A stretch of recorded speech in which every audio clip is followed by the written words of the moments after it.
head coach Todd Simon. Coach? Yeah, really proud of the guys. We fought. Obviously coming up short, you're disappointed and all those emotions. But the hardest part is not being able to coach these two guys and the rest of these guys. In another game and another practice. So, but really proud of what they accomplished. They laid another. Brick of the foundation of what we're trying to be, and they did it with class and handled everything in a manner that we're really proud of at Bowling Green State University. So, just didn't quite get enough to get it done. Obviously, game of inches. You miss a shot there at the end, and could go either way, and that's the game. Questions for student athletes? Front left. Todd Kavlich, Fox Media Sports Network. You guys seem to get off to a little slow offensive start in that first half.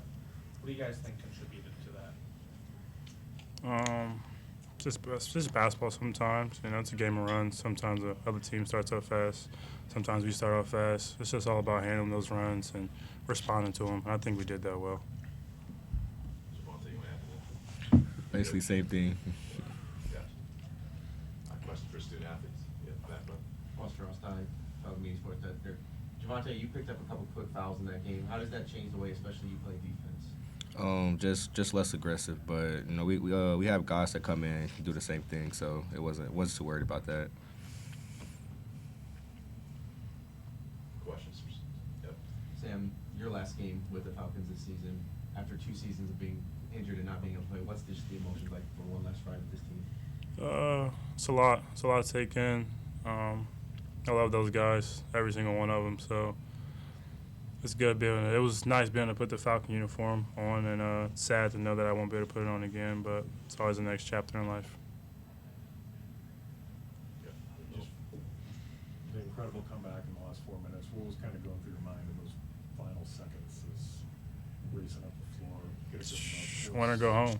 It's last chance. It's win or go home. Us to them. It's last 4 minutes you have to play with your brothers. Give it all you got. Leave everything out there, every blood, sweat, and tear you got. So did all we could. You think that last shot was going in? I thought it was. Front left. If you had a word or a phrase, how would you guys describe the team this season? Brotherhood, family, together, love. Together, brotherhood. Back right. For either one of you, Evan Fighter to Blade. I mean, just what was the plan after that timeout for the last shot? I think they missed a free throw, so we didn't have time for a timeout. It was just get up the court and try to get the best look we could. Questions for student athletes? In the back, middle. Caleb's BCSN 13ABC. Javante, Coach Kowalczyk just a minute ago called you one of the best defensive players in the country, said you're an NBA player, or have the makings of an NBA player. To hear that from an opposing coach after winning the MAC award 2 days ago, how does that make you feel? I mean, it's a good feeling, just me respecting the game and other coaches realizing. So, I mean, that's a great feeling. Javante picked up those 2 early fouls, and they ended up playing 5 minutes in that first half.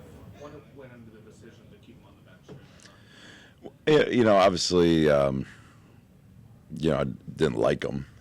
I thought, for Javante to kind of be in foul trouble in his last game and the nature of 3 offensive fouls and all that, I thought was very disappointing for him. But more than anything, we were going to bring him back, at that little 7-8 minute mark, and that group was making a run. And that group did a good job kind of getting us a lead. So we said, hey, it allows us to let Javante be Javante.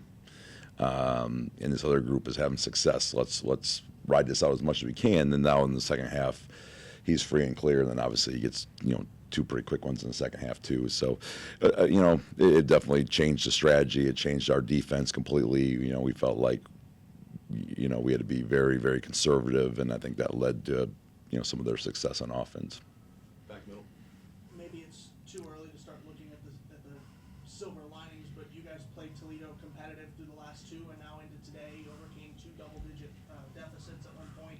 How proud are you of the competitiveness of your team, even when it got close? Yeah, this team never quits. You know, we challenged ourselves. I mean, we played some tough teams. You know, probably one of the tougher, you know, teams scheduled in the MAC, you know, in terms of quad 1, quad 2 type teams and whatnot. And we challenged ourselves and been in a lot of close games. You know, we were on the right end in some of them at the end, and on the wrong end in some of them at the end. But this team never quit. We knew we weren't going to quit. We knew we'd have another punch in us at the end, and the guys executed the situations perfectly. You know, everything that we worked on. I mean, we got looks out of. And ultimately, you know, the last 2 looks, Javante had a very physical finish. It didn't go our way, and then JT had a great look right at the rim. So, you know, that's the breaks of the game. Sam and Javante had great games, of course, but 2 guys who weren't in here, Josiah Shackelford and Justin Thomas, they both stepped up when you guys needed them. How proud are you of them as well? Yeah, you know, and it was huge, especially in that first half when Javante, you know, was out. I thought JT played some of his best basketball of the year, and you know, Joe always gives us a spark on the offensive end, and you know, it was good. You know, guys competed. Todd, you watch all these mid-major tournaments, and these first 2 games kind of capture just the total madness of what it's all about. Are these games more stressful to coach in? Can you appreciate the fun? I mean, what's it like being in that record? Yeah, you know, I don't. It's pretty much the same for me. You know, I don't get really butterflies or nervous. I'm not one of those type of coaches that really get too worked up before the game.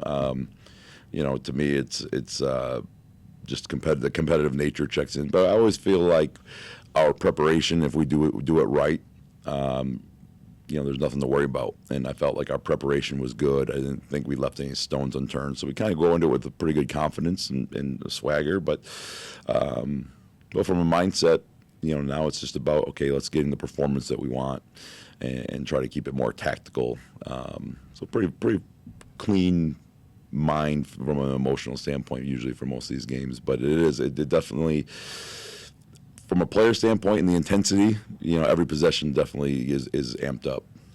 What was kind of going through your head in those final seconds? I'm sure you're just ready to jump out of your shoes if it inches differently.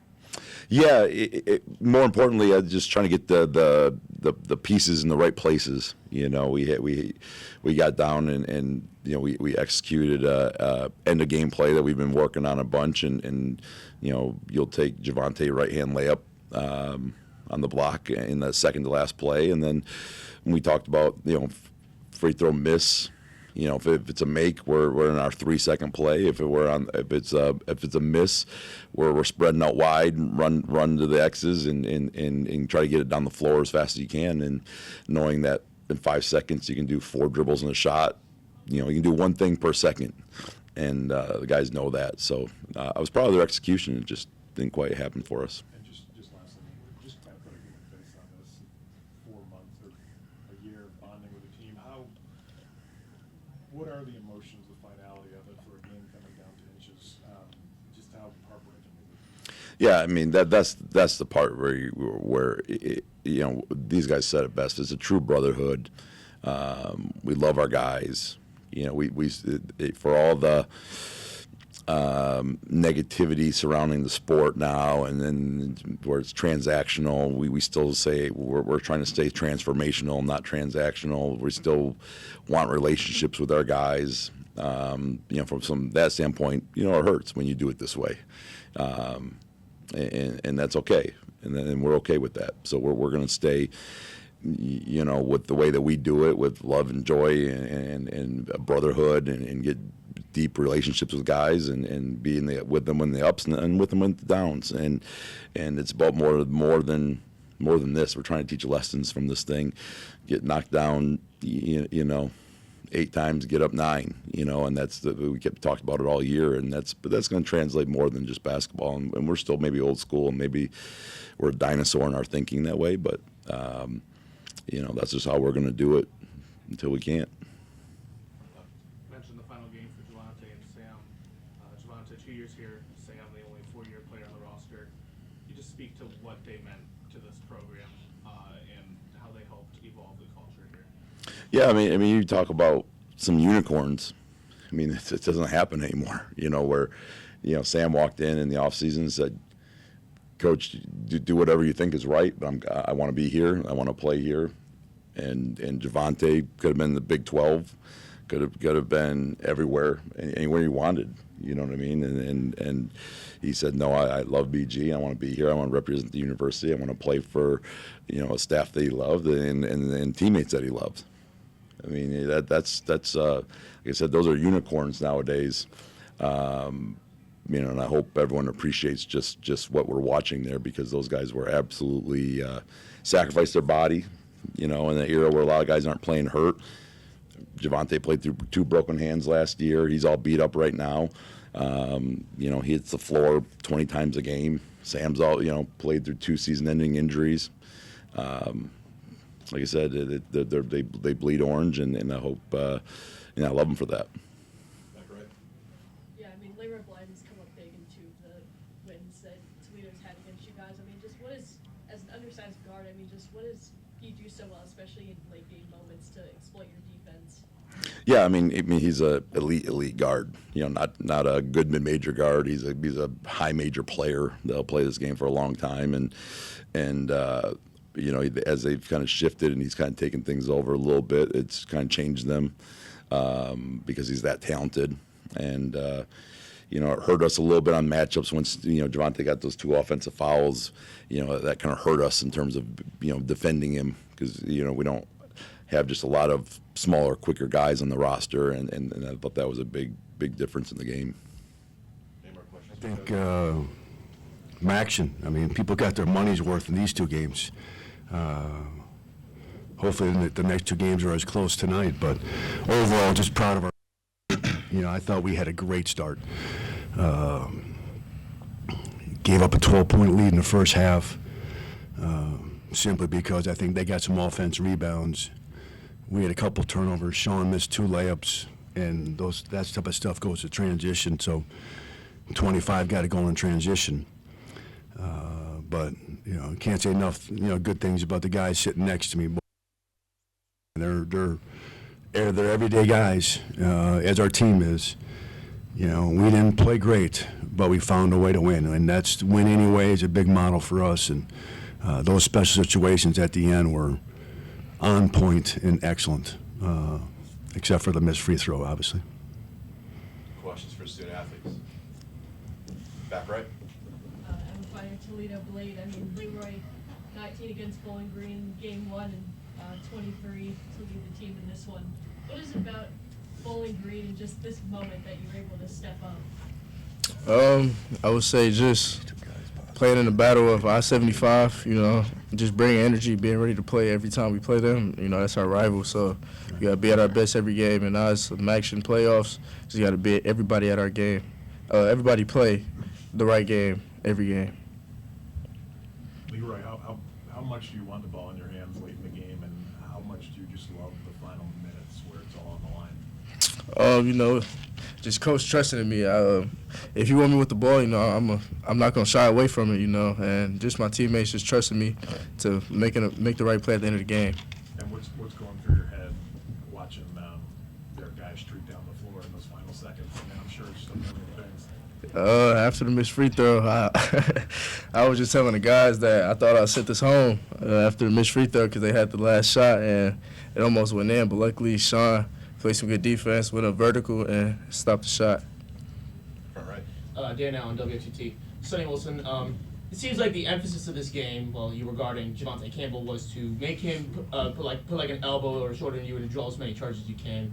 Today, you took 3 tonight. Was that a game plan? Was that a strategy going into this game? I wouldn't say it was a game plan, but, Javonte Campbell, he's a great player. He's going to drive the ball, play hard, and he can knock down the 3. So just kind of wanted to put as much pressure on him as I could, just to draw fouls, and get him out the game early. And that's what I did, just ball pressure. Front left. Tyler Cavlis, Falcon Media Sports Network. Question for both of you guys. Talked about the fast start. What was the team's mentality at the beginning of the game? It's like you said, it's playoffs now. So like, every area of possession counts as win or go home. So I told the guys before the game, like this could be it for us, but we don't want this to be it. So just come out, play hard. First 4 minutes is always important in both halves. So we came out strong. That's kind of set the tone early for us. Yeah, got us a little slow start towards the middle of the first half, but we just stayed with it and stayed together. Go ahead, man. Yeah, I was going to say the same thing. We told them just play 40 minutes at a time, play our hardest for every 40 minutes. And next game, we got another 40 minutes ahead. We just got to play hard. Questions? Yeah, back right. Yeah, Sonny, I mean, not the best shooting night for you, but when you step to the free throw line at the end there, I mean, how do you just, find that confidence within yourself in such a big moment when, again, like, not the best shooting night, but again, you have that confidence? I've been in many situations like this all my entire life. So, obviously I didn't shoot the ball as well as I usually do, but, I just stay positive with myself throughout the game. At the end of the day, I'm a leader. So you got to be confident, stay with my team, keep them motivated. That's what I did. And when I just went to the line, I was just positive, like, just make two and go home. That's it. Front right. Right there. You good? Yeah. Okay, yeah. Leroy, one thing I did learn about this week is that you were nominated as one of the nation's top freshmen for the Cal Macy Award. And time again, you've proven that your composure acts more like a veteran than a freshman. Going into this game as your first MAC tournament, did that shift your confidence or anything, or is it just another game for you?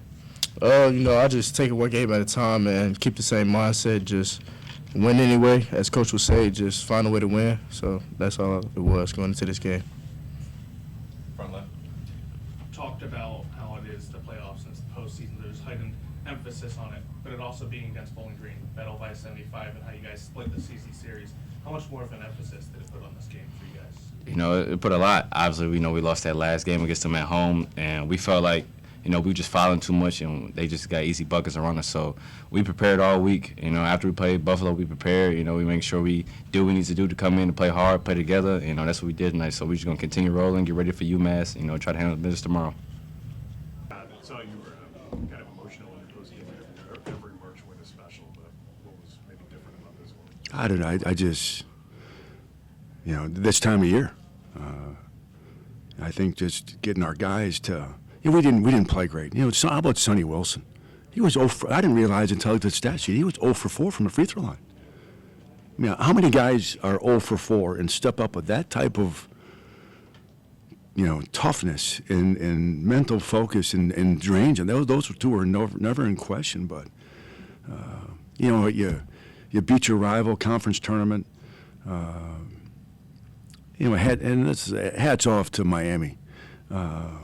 Nobody deserves in the history of college basketball to get into a tournament more than them. Anybody that would argue that, I'd hate to say this about anybody, but I really would question their intelligence. Last week you said anything can and will happen this week in Cleveland. Are these first 2 games perfect proof? Yeah, you look at other tournaments. It's hard to win, fellas, and in this environment, it's hard to win any time. But all of a sudden you come into a neutral site with, when you get to the point that you're in the Final 8 and now the Final 4 of, in my opinion, the best mid-major league in the country, you're not playing against a team that's, you should go out and dominate against. Even Miami. I've been there. I've been there, the number 1 seed 4 straight years. 1 year we lost in the first round. We've been to the championship game. We've been to the semifinals. And I feel for Miami. I feel for the players. But it's hard to win. Look at Belmont. Look at I think sometimes our fans think it's easy to win, and I think we've set that up with our success. We've won an awful lot. Now we got to win tomorrow, and then we'll talk after the game tomorrow. With UMass running a similar style of defense of like a 3-2 zone, it looked like from their game against Miami earlier today, and you against the BG 1-3-1 zone, do you think there's going to be a similar game plan to score some points through that zone? Well, I got to be honest with you, I didn't really watch that game. I watched the very end in the TV in the locker room, so I don't know if they put a 3-2 zone. I think Bowling Green's 2-3 zone is phenomenal. It's a staggered front 2-3. It's not a 1-3-1. It's a staggered front 2-3, It's long, it's athletic, and I thought the second half we did everything right, except for finish. You know, we got the right shots, the ball in the right hands, just didn't finish. You know, but Javonte Campbell, Player of the Year defensively, deserves it. He's as good of a defensive guard as I've ever gone against. Even better than Bond at Eastern Michigan, who was phenomenal. And I think Javonte Campbell, I think he's an NBA player. If he can be a consistent three-point shooter, I think he's an NBA player because his length, his hands are remarkable, and it makes that zone phenomenal. Speaking of Javonte Campbell, 4 personal fouls for him. He picked up too early in the first half. I think only played 21 minutes. How much do you think that changed the game, and how much did it change the game plan for you guys when he was out? Wow. Leroy Blyden and Austin Parks had 2 fouls. I chose to play him. He chose not to play him. Ask him that question. I chose to play him.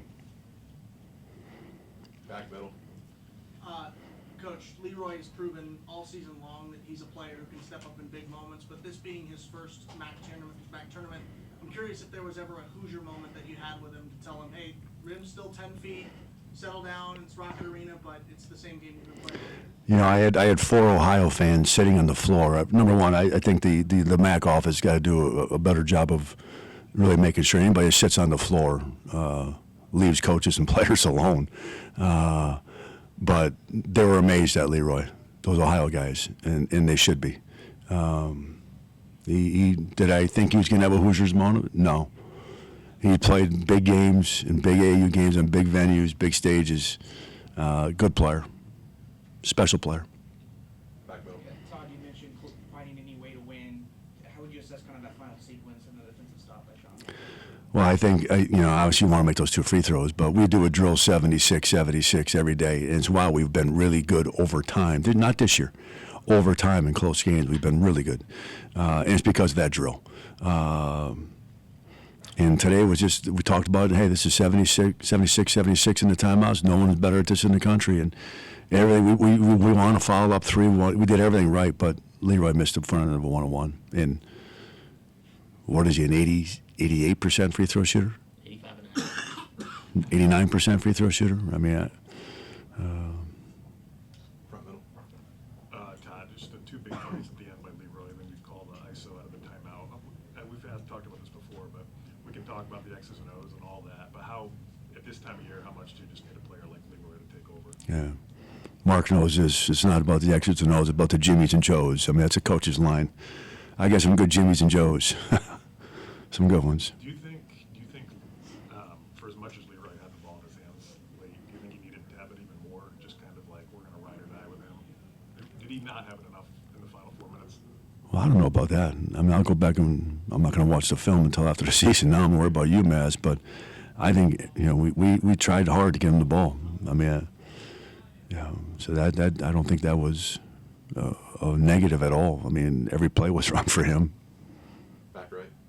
Yeah, Coach, I mean, last time you guys played against Bowling Green, you talked about the biggest difference being your team not being disciplined when Bowling Green made a run. How differently and how much better do you think your team handled that today? When we lost at their place, we didn't finish. We had 11 missed. When I say layups, don't get me wrong. I mean, layups aren't just uncontested layups, but they're shots around the basket. We missed 11 of them. Sean missed 5. Austin missed 3. When against the zone, when you miss layups, that's worse than the turnover because it led to transition. Because the top 2 guys in that zone, in the 2-3 zone, just leak out. And if there was any undisciplinedness in that game, I thought Minor Strong had a really bad start to the second half defensively. He gave up 3 quick baskets, and that was really the difference. It was that little bit of running to start the second half. And tonight I thought Minor was really good defensively. Speaking of Minor Strong, props off to him. You put him in the starting lineup midway through the season, and he's thrived in that role. But I also like to give a point out to Jalen Owinga. He's been thriving under guidance as a sophomore. He's been vastly improved. will the offense continue to like give like the open shots to Owinga and Strong in there soon? Because you have Strong on the defensive end performing lights out, and you have Owinga starting to find his rhythm down low and having a smooth jump shot. Well, I think you're missing one key guy too, Will James. Oh yeah, he's Those three. That's why, you know, I'm disappointed with our record this year. Not disappointed with our play. We didn't finish some games. Like I said earlier, we've been really good over time. This year we lost 7 games at the buzzer. Some of it was, Leroy missed a wide open 3 at Oakland. Minor missed a layup against Kent State. Plus we had a malfunction on the shot clock at our home venue. I think that shouldn't happen. We've had some things happen to us. We had a hook and hold at UMass where we lost on that. It was a legitimate call, but it's because those 3 guys of why our improvement has happened. The other guys too, but Jalen Owinga, we missed him too much tonight, and I thought in the first half he wasn't aggressive enough in the high post. He looked to pass it too much. Will, had that one bad stretch where he missed a couple shots, but they were good shots. Minor Strong. I can understand why he didn't get all defensive team because he didn't start until the middle of the season or middle of the conference season. But you can't tell me he's not one of the 5 best defenders in our league. He is. The problem with people on the all defensive team. They look at steals and block shots. Coaches don't look at that much. We looked at discipline and staying in front and guarding your yard and all that stuff. Sometimes when you got a guy that's a great shot blocker, he puts your team in a bad position. Or a guy that's a great steal guy puts your team in a bad position. No offense to Tyler Cochran, he was a defensive player in our league. I wouldn't say our coaches thought he was our best defensive player on our team. He was a defensive player in the league because he got a lot of steals.